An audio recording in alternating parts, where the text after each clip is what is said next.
even know. Oh God, look at that thing. Ugh. Can I just talk like this the whole time? So, I'll talk about that in a sec, but this is my first ever pregnancy update and it's interesting. I've never done one of these before. If you've been following us at all, then you would know that we lost our first pregnancy at 31 weeks. And I had planned to do bump dates throughout the entire time, but decided at the last minute not to go through with it. So this is my first official YouTube bump date. And at this point, according to one app, I just hit 5 weeks. According to another app, I'm like 4 weeks and 4 days or something like that. I feel like there isn't a whole lot going on, but I guess I'll talk about a couple things. So one thing that I've noticed that's a little concerning to me, but not super concerning yet, I am monitoring it, is I've been having some dull pain where my left ovary would sit. And part of me is a little worried about that because I guess pain there would signify an ectopic pregnancy. But I also know that after you ovulate, corpus luteum develops, and that can also be sore as well. So I'm monitoring it. It's really, I hardly ever notice it. I notice it a little bit right now only because of the way I'm sitting. Another thing that I've noticed slightly is I'm a little out of breath. Not all the time, just once in a while.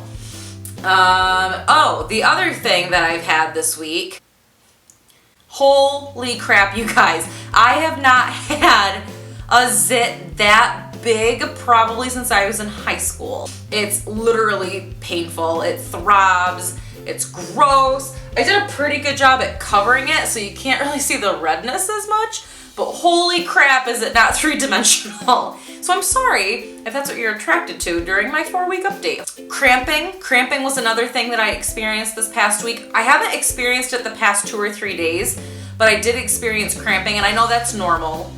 So I wasn't too worried about that because I felt like I cramped for a while when I was pregnant the first time. Emotionally, how am I feeling? Emotionally, I'm okay. When I found out, I was very excited, and excitement quickly turned into fear because of course your mind, goes to, oh my God, I can't believe I'm gonna have a baby, but then it kind of regressed to, well, I hope I have a baby. And I hate thinking that way, but it's like my protection and my wall. Chris is home. So that's something that I'm battling with, and I'm sure it will remain that way. It's so hard when you've experienced a 3rd trimester loss because you go through the 1st trimester and you're like, okay, like 1st trimester's over. Now, like typically that window period is done. Like I should be good to go. But then when you've had a 3rd trimester loss, it doesn't ever go away. I feel like that anxiousness is just always going to be there. So that's gonna be really hard to deal with. I feel like that anxiousness is just not gonna let up. I feel like there'll be a small window period, from like the end of the 1st trimester to almost the end of the 2nd trimester, I'll feel pretty good. And then after that, I'm just gonna go right back into a worry. I don't really know what else to say at this point. What I do know is I have an appointment the 1st Friday of January. That's like the introduction appointment. I think they'll give me the paperwork to go get my blood drawn and have all my levels checked. And then the week after that is going to be our viability appointment. So they'll actually do probably an internal ultrasound. I think at that point, I'll be 9 weeks, but I ovulate late, so I'm sure she'll dial me back a little bit from that. But they'll do an internal exam to check for a heartbeat, so I'm really excited about that. I will be very anxious going into that appointment, but once that's over, I'll feel better for the most part. Like, not completely. I won't ever feel better completely in this pregnancy, I feel like, but it'll help to know that there's at least a heartbeat and to know that chance of miscarriage will go down dramatically. Although I feel like after what we went through this last time, that almost means nothing to me. Like, oh, your percentage is really low.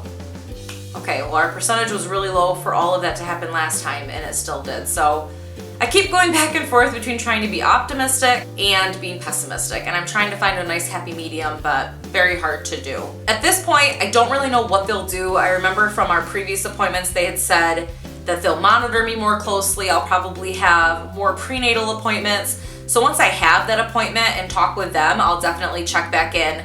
I'll probably include that in my 8 or 9 week update, whatever it tends to fall on there.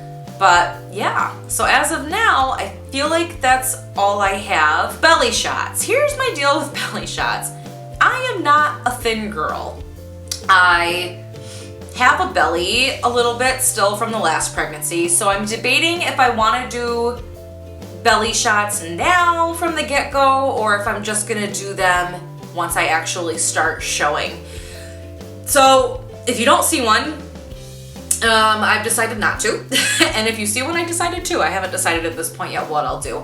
But it'll look like I have a bump, and I don't want people to be like, oh my god, you're showing. I'm not showing at 4 weeks pregnant. That's just me. It's just me. It's not a baby. It's just me. So yeah, that's pretty much where I leave you guys. Just know that I'm thinking about you guys, and you guys are on my mind more than you realize. Thank you so much for watching.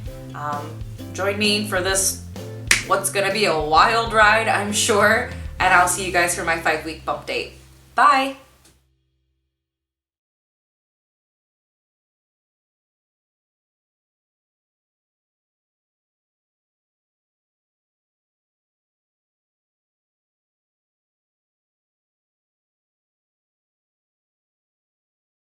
Hi. Hi.